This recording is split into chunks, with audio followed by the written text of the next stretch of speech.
All right, welcome to Podcast Recovery. We are your hosts, David O. And Eric V. Today we are joined by our special guest, Harriet. How are you doing today? I'm doing great, thanks. Good. And where are you from? I am now living in Tallahassee, Florida. Oh, nice. Where are you originally from? Originally from Buffalo, New York. Oh, wow, that's a big change. It's a lot warmer there, I guess, than Buffalo, right? Yeah. Two different worlds, for sure. I'm sure. And when were you first introduced to recovery? Well, I was first introduced to recovery when I had very brief, intermittent visuals that maybe I had a problem. Mm-hmm. So that was back in, maybe the early 70s. Oh, wow. That was... Late 60s, yeah, right? Mm-hmm. And even then, I poo-pooed it. Yeah. Because I couldn't identify. Mm-hmm. Am I telling my story now?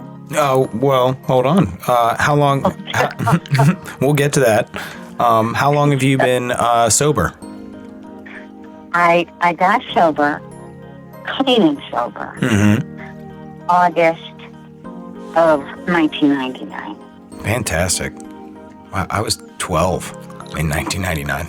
Jesus. I was about 12 emotionally. Well, perfect. Well, then your story will be fantastic. And now I'm going to turn it over to you to share your story with us. So take her away. All right, thanks. Mm-hmm. Well, you were talking, I have to go back to your lead-in, and that is, when did I think I knew I had a problem? Mm-hmm. And I kind of think I knew I had a problem, really, from a very, very young age, because I was always different than everybody else. I was defiant, argumentative. I didn't like people. I could be happy off in my own little corner doing my own little thing, and I didn't get along with anybody, and people didn't like me. Yeah. But people didn't like me because I didn't go with the flow. I didn't know how to do that. Mm-hmm. I was the oldest of 5 kids, and I had a pretty tumultuous home life. I was on the street before I was 17. Oh, wow. Excuse me, doing my thing, and by 19, I was having blackouts. I remember standing in line to get into this bar. And, I don't know if you drank or drug like me, but I couldn't do a thing sober. Yeah. I had to start, as soon as I got out of work, I'd fire up a joint and get myself ready for the evening. Mm-hmm. And I couldn't even leave the house until I was half lit or more. Oh, yeah. So, I remember standing in line with a friend, and all of a sudden, boom, I hit the floor.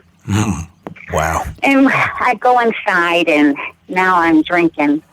Now I'm drinking a rum and coke, I think is what I had at the time. And boom, passing out, falling over chairs at the tables. Ooh. So, and it wasn't long after that I went to the doctors, and he said to me, well, how many, what do you drink? And how much do you drink? And at that time, I was doing more drugs than I was drinking. Yeah. And I said, well, I really don't drink all that much, just 1 or 2. Yeah. Kind of thing. And but I kind of know now that really is that's the tip-off. Mm-hmm. If somebody says to you, I really have 1 or 2 drinks, they mean within that first 20 minutes. Yeah, that's the 1 or 2 drinks is a pretty BS answer for all of us. It's a standard one. Yeah, exactly. So that's kind of how I started. And back in the 70s, man, it was all about sex, drugs, and rock and roll. Oh, yeah. And that was pretty much a lifetime ago. Yeah. I'm what they call I introduced myself as an alcoholic addict, Mm-hmm. but so much more because I'm the type of person that has to have more of everything. Oh, yeah. Mm-hmm. Yep. Yeah, I have to have more kudos just to feel normal. Mm. I have to have more acceptance, I have to have more of everything. Mm. Otherwise, I'm still not fitting in. Yeah. So I kind of lived that way for almost the next 30 years. Mm. And my life got worse. Yeah. You know, I would party hardy. Let me tell you, I hung with the best of them. Sometimes I didn't even go. I had good jobs. See, that's the problem. Mm-hmm. The problem was we are alcoholic addicts so much more because we can function Mm-hmm. and put on this facade like nothing's wrong, man. Mm-hmm. I'd stay out all night, go home, take a quick shower, get dressed, have a cup of coffee, boom, go to work. Yep. And I never missed a beat.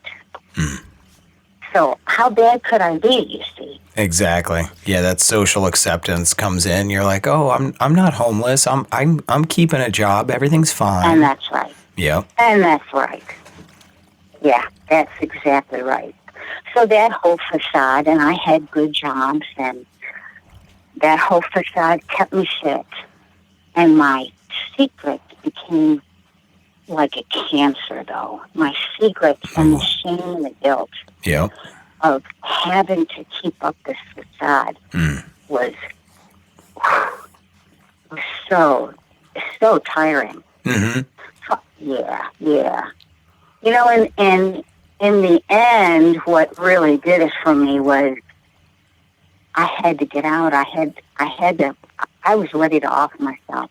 Mm. I just absolutely hated the person that I was. Mm-hmm. You know, my fellowship talks about how we are liars, cheats, and thieves. Oh, yeah. And that's exactly what I was. I was the type of thief that when I'd be food shopping in a grocery store, and I'd have to tap somebody on the shoulder and say, ma'am, if I were you, I'd pick up that purse because it's calling to me. Wow. You know, Yeah. don't leave that purse sitting there and walk away, honey. Mm-hmm. No. Yeah, I was a liar, cheat, and a thief. Mm. I would do anything for a drink or a drug. Mm-hmm. There was no limit. Yeah. I would manipulate my husband to get what I wanted. Mm-hmm. I'd use people at work. You know, it was awful. It was just, it was a lot of shame and a lot of guilt. Mm-hmm. So then, fast forward, I got married my husband. We had the beautiful, perfect life, if you will. Mm-hmm. I no more Yeah. knew how to have a relationship than the man in the moon. I didn't know how to be a confidant, how to be a team player, how to be a support. Yeah. You know, because I still wanted what I wanted when I wanted it. Yeah. And my husband, God love him, you know, he would go to any lengths to make me happy. Mm. I remember after we had our child, I was real good. I mean, I didn't even know I was pregnant until 3 months in. Oh, wow. Close to 3 months. Wow. And yeah, we were cruising with my sister and her husband down the Peace River in Florida, paddling. We were on a 40-mile paddle, okay? Oh, here I am pregnant. Goodness. So anyway, I was a good girl. I put everything down. Smoking, drugs, cigarettes. No. Backtrack for a minute. Even before that, my husband said to me, he said to me, you know, I love you and I want to marry you, but I I can't condone the drugs and the marijuana. It's either me or the drugs. So I thought about it for a few minutes. Yeah. Big pause there. Yeah, right. Yeah, because nobody knows what people are asking you to do, like we do. Yeah, You want me to give up what? Yeah, it's like giving up a best friend almost. Oh my God, absolutely. Well, it is, and more. So I said to him, well, can I still drink? Oh, yeah, you can drink. Drinking is legal. Uh-huh. So then I did what every good LT does, and that is I doubled and tripled and made up for the drugs that I put down. Yeah. Because I had to break even in this deal. I wasn't coming up short. Oh, yeah. So that's how I live my life. Mm-hmm. So then, fast track, I had a baby. I was a good girl. I didn't drink during the pregnancy. And I'm older now. What year was that? Like, when were you pregnant? She was born in December of '86. Okay. So. Right around my age. I'm September '87, so not too far off. Oh my gosh! No. Yes, guys. I don't want to talk about it. It just points that finger back to how old I am today. Oh, you're young at heart, sweetheart. I am, darling. I am. That's for sure. So anyway, I get home, and my husband, the good codependent that he was, sets down a glass of wine next to my table, and he said, "You deserve this." And I said, "Oh, honey, thank you. I know I do." And boom. That's all it took. Yep. It just took one glass of wine for me to, in my brain, take my arm, swat that glass out of the way, and said, "Get this crap out of here. I want some real booze. I need some real booze now." Yeah, oh yeah. Yeah, forget this wine stuff. So I drank my brains out for the first 12 years of my daughter's life. Oh. But yet I was still the perfect mother because I had to be. Yeah. I still had to work. I had to keep this image to get away with, to pull my drinking off. Yeah. So I never drank at night. I only drank on the weekends until she was 2. Yeah. And then, I would only drink at night, but then only on Thursday and Friday. Just before the weekend. Yep. And the weekend. Oh, yep. And I drank like that until she was 5 or 6. And then, then I started drinking every day. Yeah. And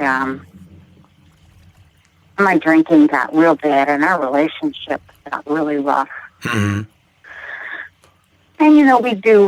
I did what most drunks do. I hid the booze.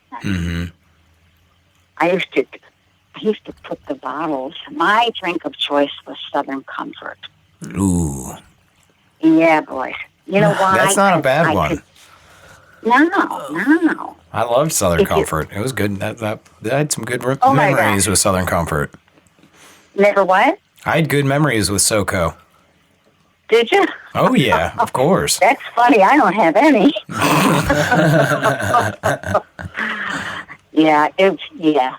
It was easy for me to disguise it. See, I could put it in anything. Yeah, exactly. I could have it in the morning with my coffee and yawn like I'm really tired, and then just get out of my daughter's way and go in the other room. And then I could come back in the afternoon and have it again in soda or Pepsi. Yep. Oh yeah. But then by nighttime it was straight up. With orange juice, without. So anyway, life got worse. Mm-hmm. I got sicker. Yep. My family, became so much more distant. It was all about my daughter and my husband. Mm-hmm. I was out in left field someplace, and don't worry about Mom. She doesn't want to be with us. She's got her own thing going on, whatever that is. And and it got really bad. And by the time I was ready to quit, I had locked myself up in the spare room, playing this little MP3 music. Mm-hmm.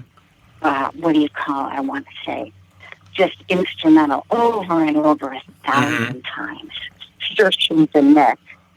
And I was drinking a quart of Southern Comfort a night. Oh, wow. I would steal out of my baby's piggy bank. I would make her go into the stores and get booze for me. I'd write a check and make her go get it because I was too embarrassed to walk in there. They just saw me the day before. Oh, my God, shame. Yeah. It was awful. And I drove drunk. How on earth? Oh, my God. I think in the end, I knew it was God that saved me because I so should have been in prison. Yeah. I drove drunk at least 1,000 times. I hit cars and crashed the side of cars. I took off an open door one time. I drove up in New York. Oh, my God. I remember. This policeman was down. This I remember because I was scared out of my brains. It was like 3 a.m. It's icy. The roads are ice and it's snowing and it's hard to see. And I am maxed out. I can't hardly keep. I can't keep my eyes open. And there's a policeman behind me. Okay. Oh yeah. And I remember saying to myself, Beth, just keep it in the line. Follow that line. Don't move from that line. Oh yeah. Yep. I just, oh my God. How I never got stopped, pulled over, arrested, I don't know. By the grace of God. Yeah. So then it was in 99, fast forward to 99. I mean, my drunkalog was just a normal drunkalog. But when I got sober, they didn't like it, my husband and my daughter. My daughter's older now. Yeah, and my husband didn't like it. He was an ex-cop. Oh. So he's all about, well, isn't AA I'm sorry. It's okay. Just keep it rolling. Even some of these fellowships are cult. Oh. They're all about taking the wives away from the husbands and, so he was terrified of what he didn't know. And my daughter had by now formed a really strong allegiance with her dad. Yeah. Because I wasn't to be trusted. But I'm really grateful in a perverted kind of way she did because my father growing up was never there for us. He was the alcoholic. And my mother was the abuser. So I'm grateful that she and her dad had a special relationship. In a weird kind of way. So anyway, in 99, I found a sponsor, a woman that I wanted to spend time with. And she said, well, you have to do A, B, and C. And I said, oh, no, I can't do that. I'm way too busy. I have a husband and a daughter who need me, and my middle name is Donna Reed, and I have to iron and cook and clean and wash, and hold up this image so that the church won't know, the family won't know, nobody will know, the neighbors can't know. she said, well, why don't you call me back when you're willing? Well, I drank for another, I don't know, couple of months. Mm-hmm. And then I told my husband that I'm going to get serious about getting sober. And he laughed and looked at my daughter and said, it's okay, honey. This will last for a month just like it always has. Oh. Ooh. And at that moment, I'll never forget, I said to myself, see how little they know you. As if I had a clue. Yeah. But I never looked back. Mm-hmm. Well, I have a quick question, real quick. When it came to that, when you really made that decision and you sort of had that doubt from your husband and your daughter, right? Was that more of like a defeating moment, or a moment that really inspired you and motivated you to kind of like prove them wrong? Oh yeah, no question, because by that time I was already half dead. They just didn't know. Yeah. How close, how many times I prayed I had the guts just to get in the car and go into the nearest tree. Mm-hmm. I just wanted to be done with life. Yeah. So no, it was inspiring. For the first time in my life, something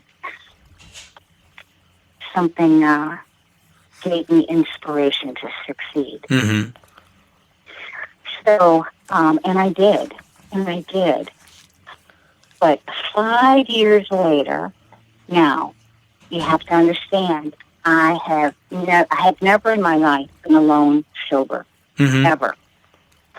I went from 14 years old, leaving, getting kicked out of my house, coming back, leaving again for good at 17, and doing drugs and staying drunk the whole time. Yeah.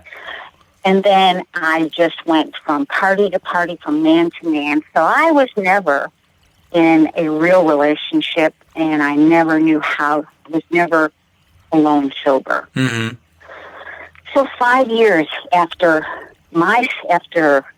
I'm sober, 5 years, my daughter has gerbil, and my husband developed this cough.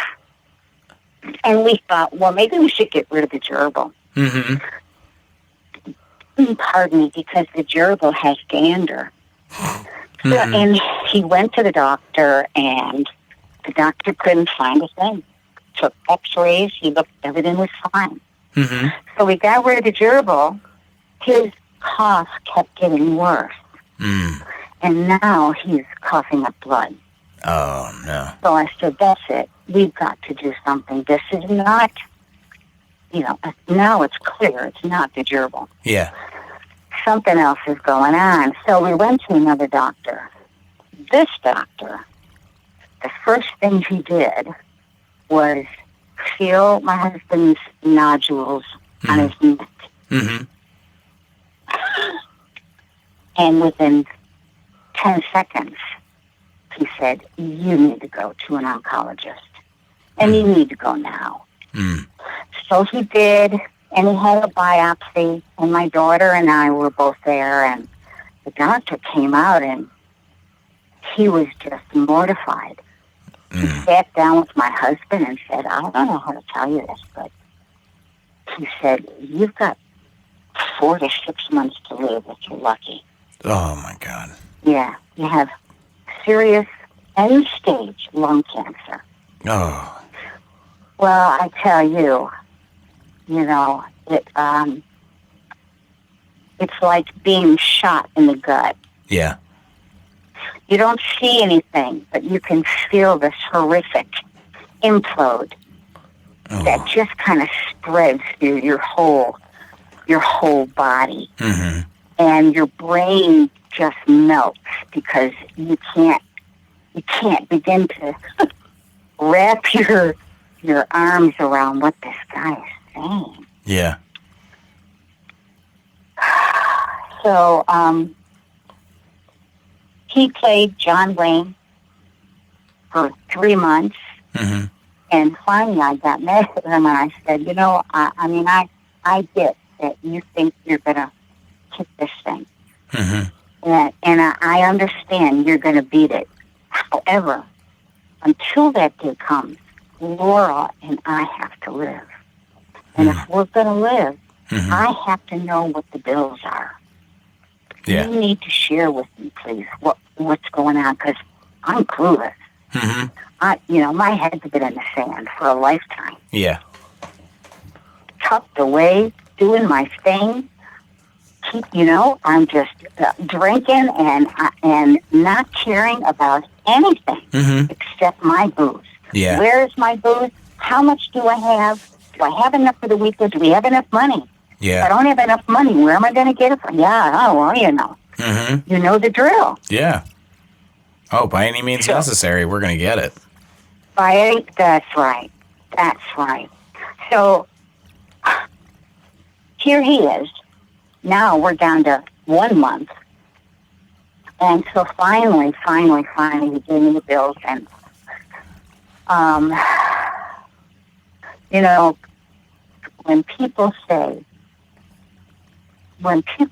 when you hear people say that they expected it and they're ready, you don't ever believe them.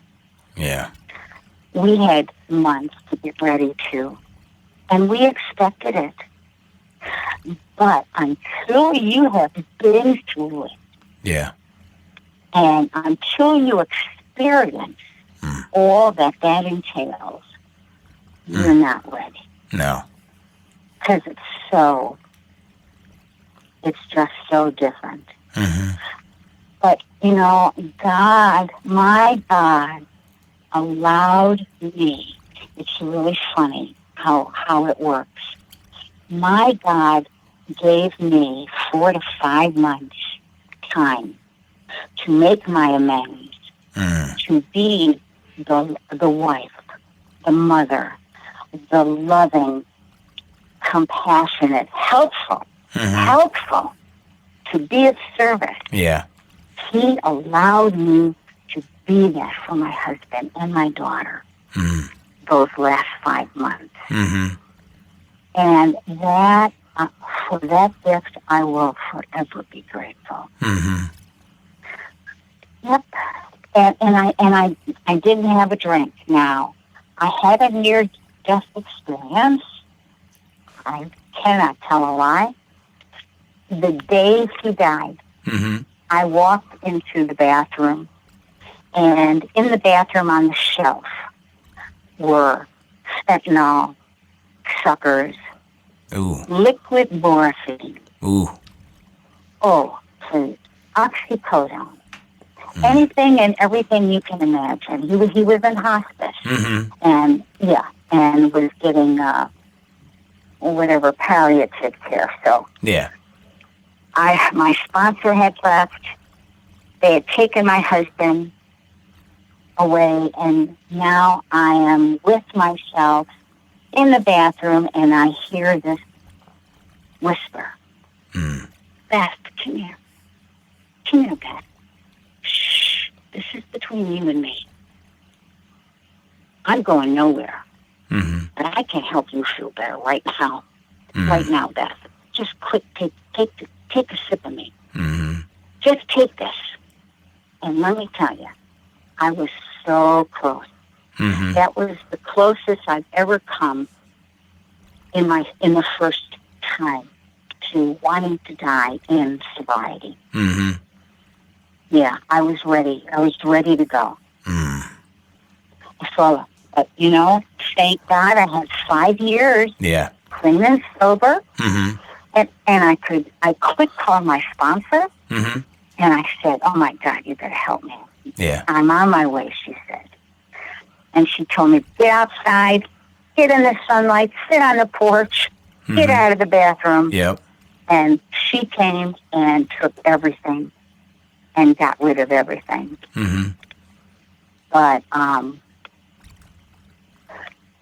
that was a very, very hard time in my life. Mm-hmm. But I learned how strong my God was Yeah. during this time. And I learned from my friends that I never, ever, ever had to be alone again if I didn't want to. Mm-hmm. And that's what helped me get through that first couple of years. Yeah. Yeah, because I had to relearn everything I thought I knew. Oh, yeah. I was a newcomer all over again. Mm-hmm. Yeah, I really, really was. I doubled up on my H&I. Actually, I had been doing H&I for a few years, Mm-hmm. and I'm still doing it 18 years later. Fantastic. I'm still going to the women's prison. Nice. And service work has been the key. Service work has been the key to my life. Mm-hmm. My ability to stay alive is predicated on how I reach out to you and to others Oh, yeah. who are sick and suffering. Mm-hmm. There's just, because otherwise I'm in my own head. Yep. Otherwise, forget that. Yeah. Otherwise, I'm back in that bathroom looking at that morphine again. Mm-hmm. And that's where I want to go. Yeah. That's still ringing in my ears. Almost 15 years ago now. Yeah, for real. Mm-hmm. So fast forward then one more time Mm-hmm. to 2012. 2012, my only child, who I had been estranged with all of these years Mm-hmm. after her husband died. Oh. After my husband died. Oh, okay. Of course, she hated my guts, and she was so angry. Yeah. She was in Australia when her daddy died. Oh. And, it was tough. The circumstances were awful. Anyway, she came home about a week after he died, and we had the service when she got here. It was beautiful. Mm-hmm. I know I did the right thing. So then, fast forward, she's trying to find her own way. She falls in love with this fellow from Australia. Because that's where she had the best time of her life. Yeah. So she wanted to go back, and I said, honey, who am I? Far be it from me. Go. Mm-hmm. If it makes you happy, go. Yeah. So fine. So then we started to get close via emails and Skype, and Mm-hmm. about a year after she's gone, she's got a great job making money, so she sends me an email and says, I didn't want to say anything until I knew for sure. Mm-hmm. She said, but I have this disease, and it's incurable. It's called IPA, idiopathic pulmonary arterial hypertension. Mm. There's only like 22 cases in the U.S. Oh. Known cases. It's extremely difficult to diagnose. Oh, wow. People think it's 1,000 other things. Mm-hmm. But at least, thank God, in a socialized country, Mm-hmm. they paid for all her medicine. Oh, wow. So she's still over there, and I get a telephone call one night from Chris, her boyfriend, Mm-hmm. who says to me, I just want you to know, Mrs. Hare, everything's fine. You don't have to panic, right? Yeah, right. Mm-hmm. Everything's cool. She says, I just want you to know, Laura. Now, she takes these incredibly complicated, complex medicine Mm-hmm. for the IPA to regulate her lungs and her heart, really keep them going. Yeah. She can't even fly home if she wanted to. Oh, wow. They're so the doctors wouldn't let her. Mm. So anyway, he said somehow when she was sleeping, evidently the port, the rubber hose, the plastic hose that goes into her heart in the port, Uh-huh. broke, cracked. Oh, no. And Yeah, and got an infection. She said, so she's in ICU right now, just for observation. And instantly I'm saying, you know, I wasn't born yesterday. People don't go to ICU for observation. Yeah. They go to ICU because they're in really bad shape. Yeah, they're in trouble. So I said, fine, I'll be there tomorrow. Oh, no, that's okay. I said, oh, no, I'll be there. So I flew, overnighted in LA and flew to Australia, and I was with her when she died. She never came out of ICU. Oh, my God. And that was in 12 or 13. I think it's 2013, because it'll be 6 years this August. And she was 20. She would have been 26. Oh. And that was even harder than my husband. To lose a child is, there are no words. No. There just are no words. It took me, I'm a writer, and it took me until just this year before I was able to put down on paper the events of what happened those 2 weeks while she was in ICU. And it's a story unto itself. There were but I will tell you, there were so many miracles that happened. The greatest of which was that I got to be there, that she wanted me there. After all was said and done. So anyway, long story short, the day she died, real quick, I just want to tell you, every day I would say to her before I left, because she wasn't talking much, she was on all kinds of stuff and tubes and in ICU, and she was very weak. So every night I'd say to her before I leave, honey, do you want me to say a prayer? And she'd close her eyes and barely nod her head yet. So we would say a prayer together. Now, God strike me dead if this is not the truth. The night she passed, I said the same thing again. Do you want me to say a prayer with you? She did. So I put my one hand on her forehead, and the other hand went under her arm. I held her arm. And I said our usual prayer. Excuse me. But at the end, my heart needed for her to know that if she wanted to go, it's okay. So I said, and God, if it's your will, well, her eyes sprung open, and when I looked at her, I could see straight up, right above the bed in the hospital was a wisp of white clouds in a circle. So help me God. And people have told me today that those were the angels preparing her. And that night she died. I left at 7, and by 10:30 they had me come back, and she was already dead. So that next day, I needed something. I was desperate and was in such horrific pain. Yeah. I wanted to die. Yeah. That's my go-to. When I can't bear it anymore, just let me die. Especially now, because my husband's gone, my daughter's gone. I don't have a reason to live. So I tried to get laid, and that didn't work. I knew I couldn't drink. That was out of the question. But I wanted to act out.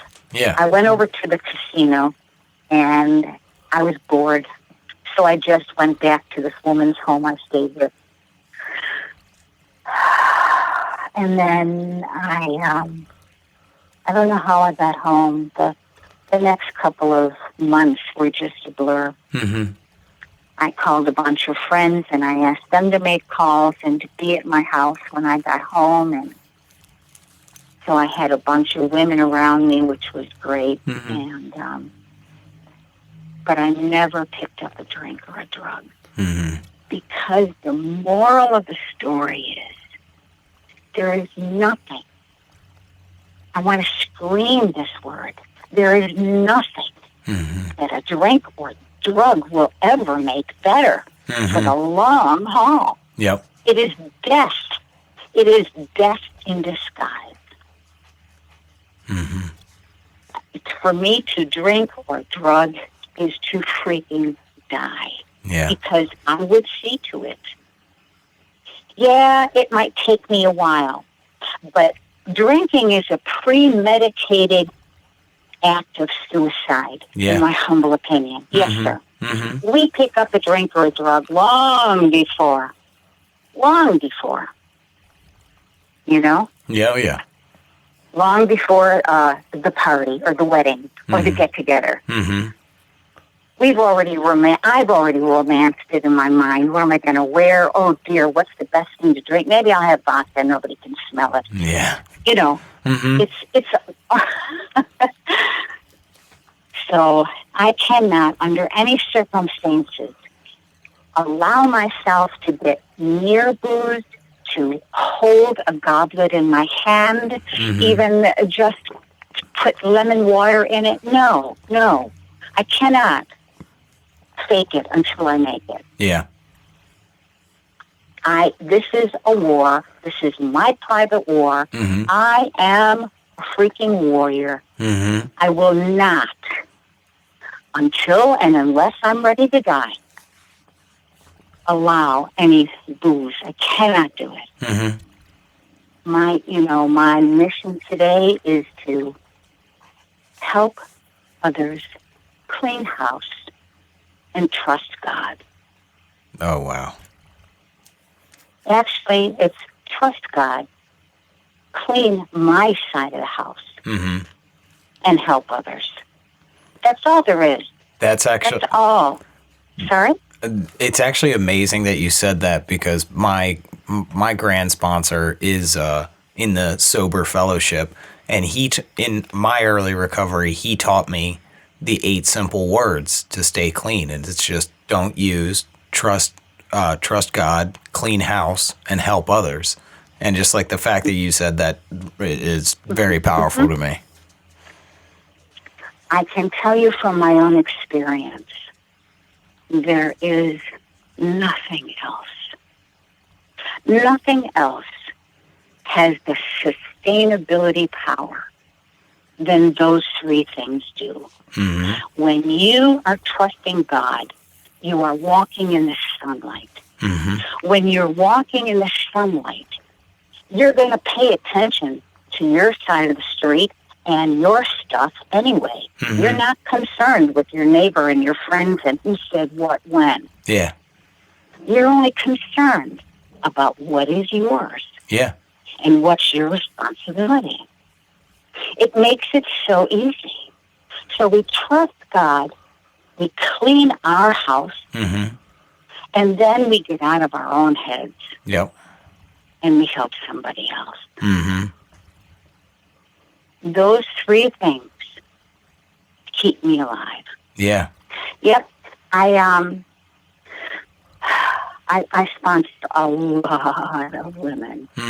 And if you can close your eyes for just a second and imagine a big circle, yeah? And inside that circle represents prayer and meditation. Yep. And somebody said in my meeting once that God, myself, and my sobriety are the 3 most important things in my life. And I said, oh my God, I've got to have that. Yeah.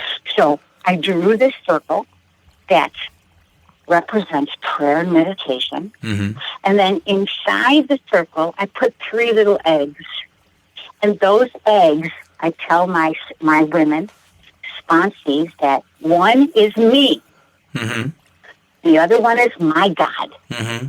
So for the first time in my life, I really do get to sit at the right hand of God. Mm-hmm. And the third one is my sobriety. Mm-hmm. So I can, so long as I stay in that circle, which represents my 24 hours, you see. Yeah. Everything outside that circle is going to take care of itself. Whether it's my husband, my daughter, my teacher, my priest, whatever, whoever. Mm-hmm. That they're God's business. They're not my business. Yeah. You see what I mean? Oh, absolutely. When I stay within my 24 hours and I keep my world small, and I keep my sobriety, my God, and myself in my 24 hours, I have a wonderful day. Oh, yeah. All right. Well, is that the final word from you? Yeah, I'm done. Yeah. All right. I like that last bit. Oh, yeah. That's cool. Love it. All right. Well, we have some questions for you now. By the way, fantastic job. Mm-hmm. Fantastic job. Great share. Like Eric can attest to this. Like when you were going through the part with like the last night with your daughter, like I almost cried. Like you have a very powerful message, and I think that's part of like why, even though like so many times you wanted to like throw in that towel and like you wanted to die or wanted to end it, like part of the reason why you're here, I think, was for me to get that message, because I got a lot out of your message tonight, and I know a lot of people around the world are now going to be able to hear your story and hear your message and get some hope from that. Oh, thank you. Mm-hmm. Thank you. All right. I appreciate it. And I follow you guys closely, too. Both of y'all are doing wonderful work out there. Thank you. For a whole lot of people, indeed. We appreciate it. Yeah. This is a lot of work you're doing. Oh, I know. Yeah, we know it. It's time consuming. We give up our Friday. Well, that's what I'm talking about. Yeah, it's work. It is. Like we're giving up our time willingly, like right. to get a message out there, because like we know how important it is, and sometimes it's hard for people to get meetings or find a message, and for us to be able to put it out there is huge for us. Yes, God bless you for doing it. And I'll tell you, this wasn't part of my story, but I mean, I didn't talk about it, but it is part of my story. Mm-hmm. I never had the guts to walk into a room. I got sober online first. Oh. Back in the day, in 1999, when online AA groups and OCOA and whatever else is out there, everything, was just in its infancy. Yeah.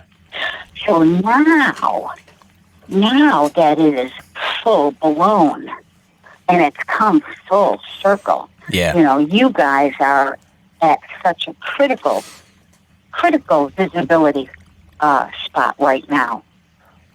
I think it's just wonderful what you're doing. Bless you. Thank you. Thank you. All right. Well, my first question is, throughout sobriety, how have you dealt with, three big things, like guilt, and then shame, and then ultimately, after the passing of your husband and your daughter, how have you dealt with the grief of life in a healthy way? Oh yeah.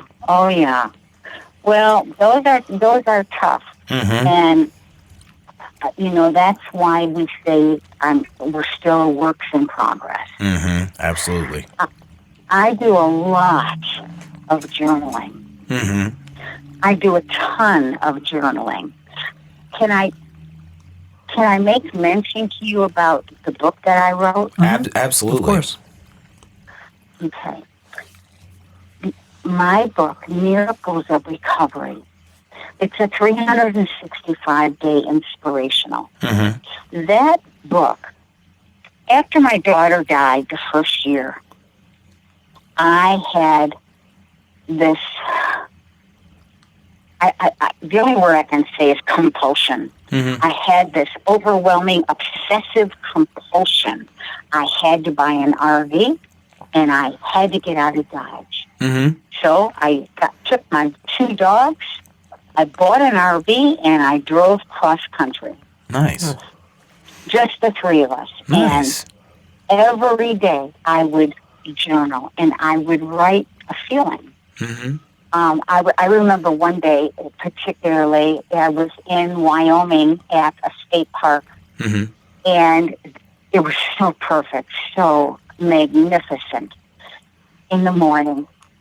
But I was grieving like there was no tomorrow. Yeah. I think because I finally arrived in where I wanted to be. Wyoming is incredible if you've ever been.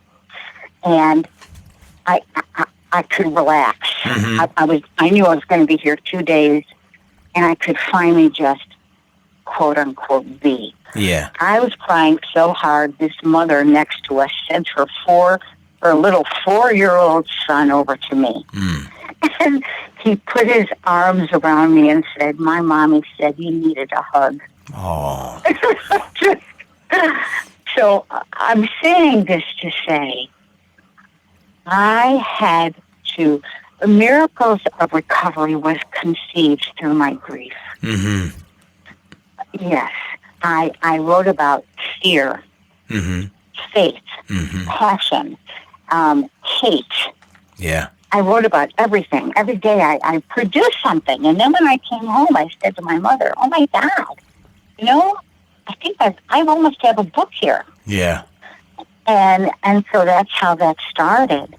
And in Miracles of Recovery, there are pages in there about grief. And I talk about how it is incumbent upon us to find a way to be real. Yeah.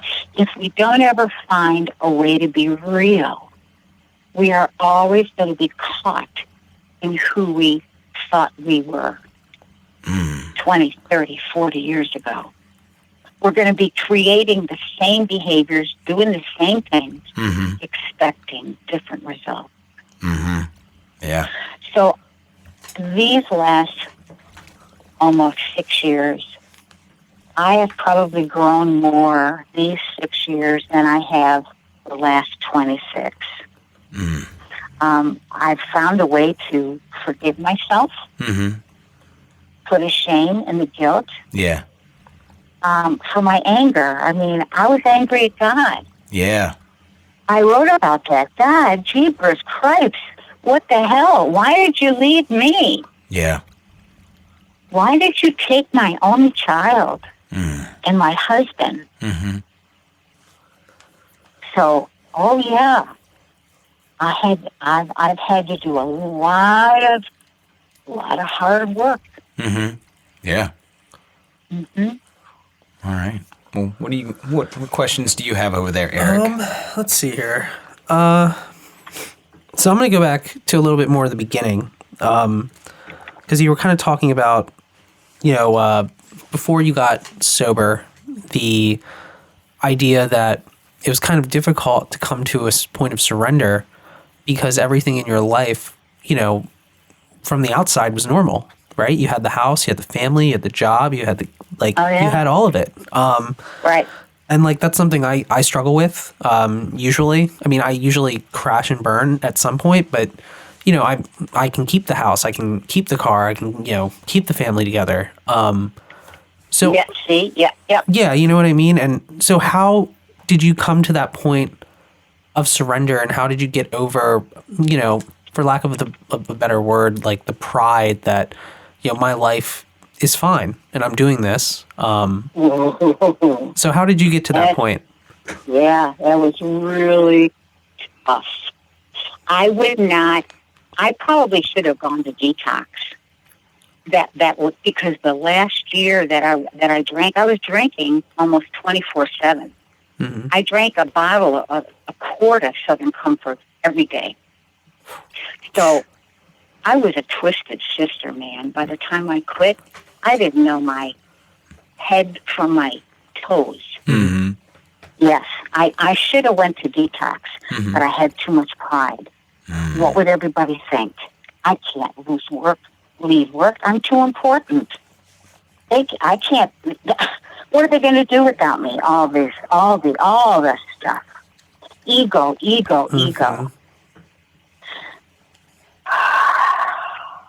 I just, in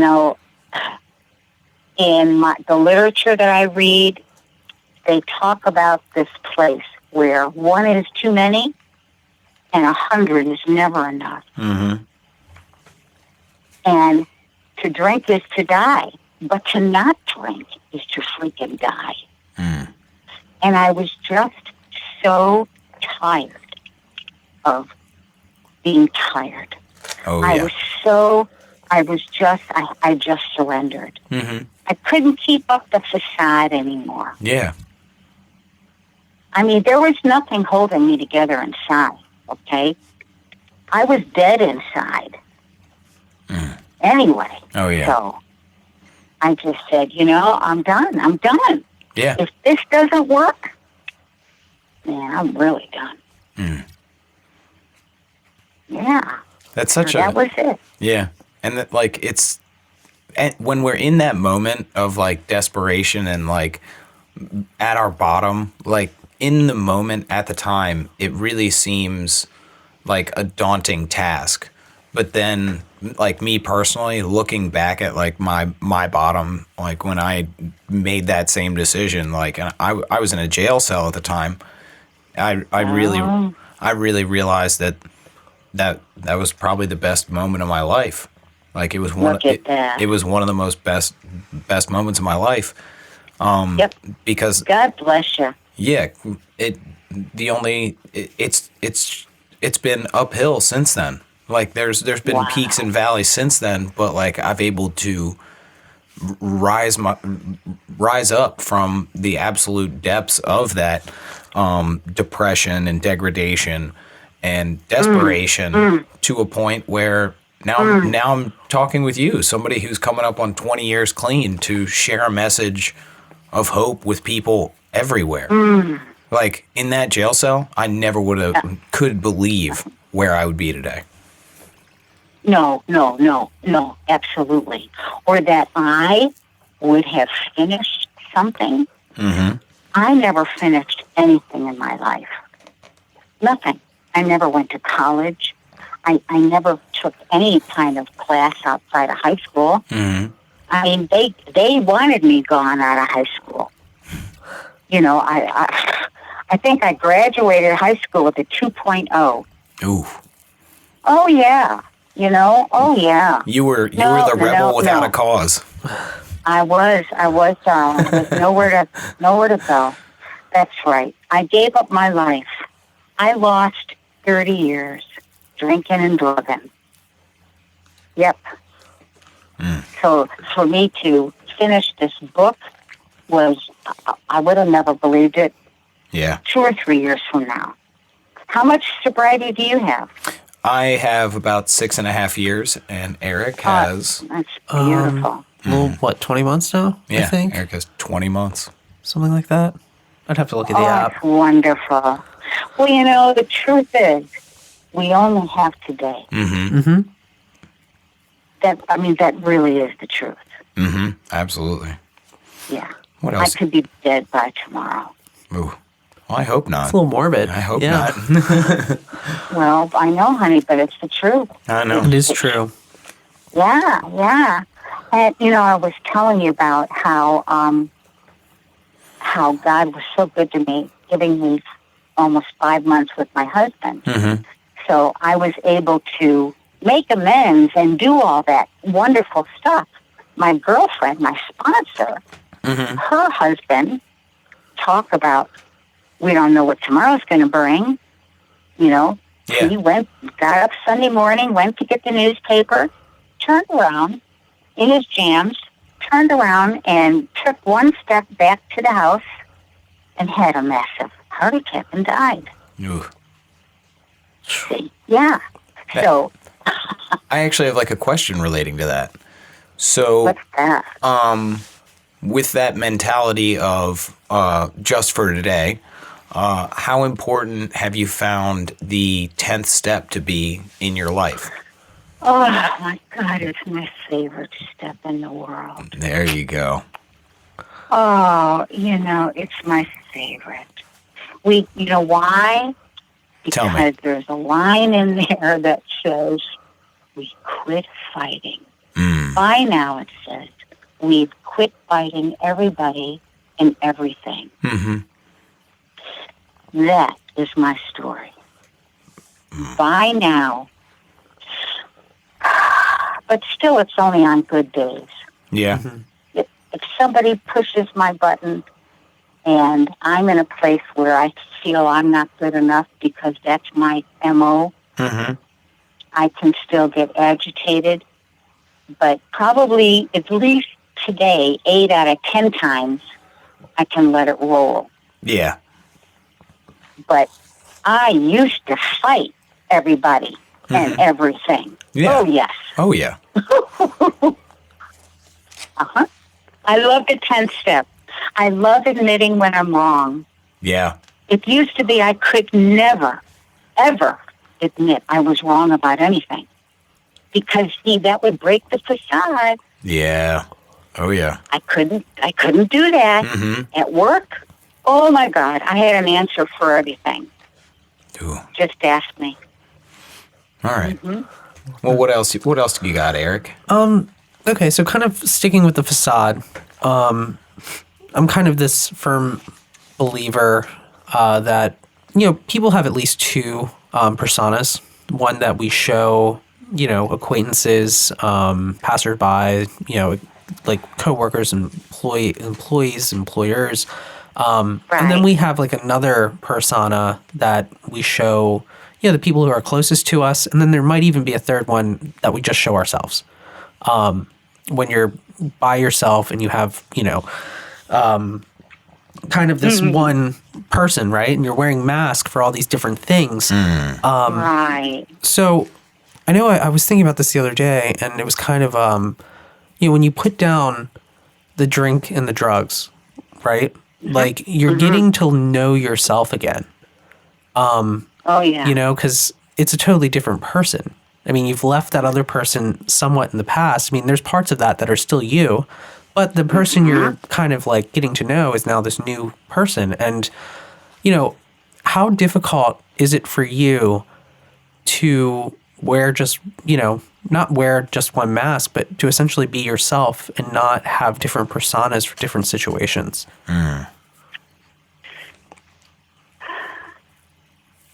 It's taken me a long, long time. Quite honestly, it really wasn't until the death of my daughter. The death of my husband was where I realized how little I had changed in those first 5 years. Because I was still trying to be the homemaker. I was still trying to be the perfect wife, and not focusing on my sobriety. I was still trying to keep everybody happy. Yeah.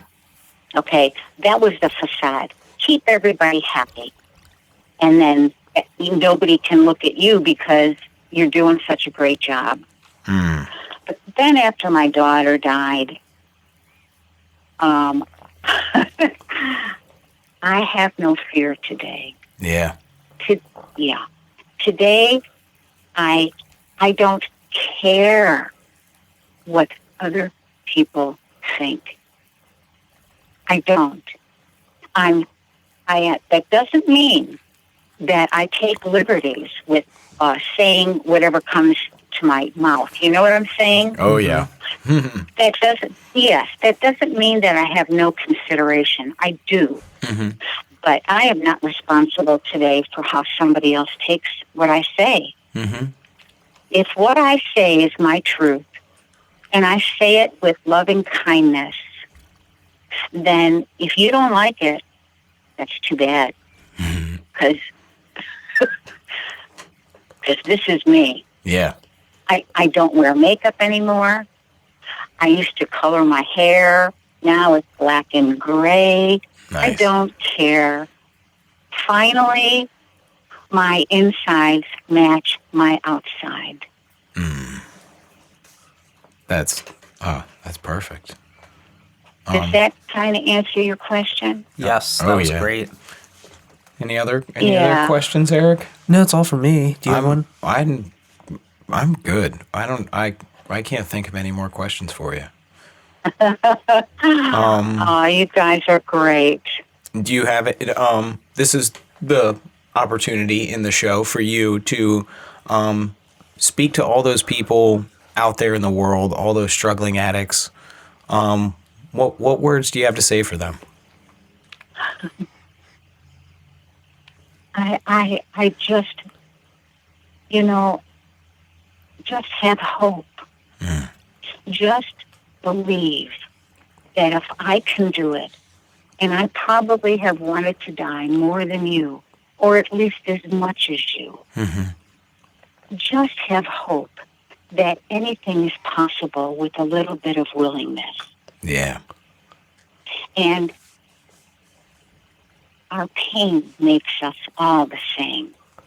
None of us are better or worse. It's our pain that makes us the same. So just don't ever give up. Because if it was supposed to be different, I'll tell you what, it damn sure would be by now.